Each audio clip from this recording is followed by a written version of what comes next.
Magsipagsipagan tayo ngayon. Papakita ko sa inyo kung paano ako maglinis ng bahay. Charis lang. By the way, kami po kasi ay 5 magkakasama dito sa bahay. At araw-araw ay kami ay naglilinis ng bahay. May kanya-kanya kaming assignment.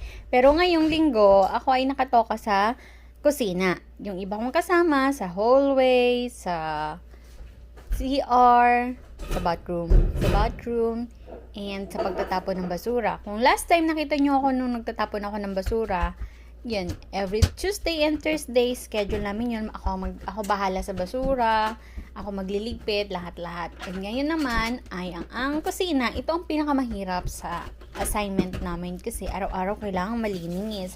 Syempre, hindi pwedeng madumi kasi yung may-ari ng bahay, nagsusurprise visit. Baka kami masurprise at magalitan. Sabi, ano ba naman itong mga Pinoy nito? Mga burara.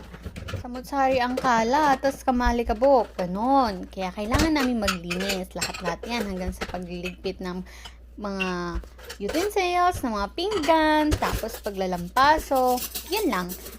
Kailangan yun araw-araw kasi gusto lang namin. Kasi wala naman kami ibang gagawin pagkagising namin sa umaga, maliligo, kakain, tapos magbibihis, papasok. So, syempre, sinanay na din namin yung sarili namin na maglinis-linis yan. Ito yung aking life tuwing maglilinis.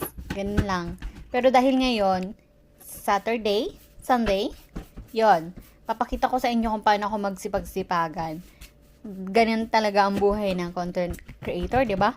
Kahit sa pagwawalis, kailangan naka-video. Akala mo naman, masipag talaga, hindi alam kunwari lang naman para may post. Liit lang po talaga yung bahay namin, kaya madali lang naman siya linisan. Saka, hindi naman dito malikabo kasi wala naman dumadaang madaming sasakyan sa kalsada. Kahit kami ay tabing kalsada, hindi ganun kaalikabok. Yun nga lang, ngayon, may konting lamok kasi magsa-summer na, nagsisilabasan na yung mga lamok sa mga kanilang lungga-lungga.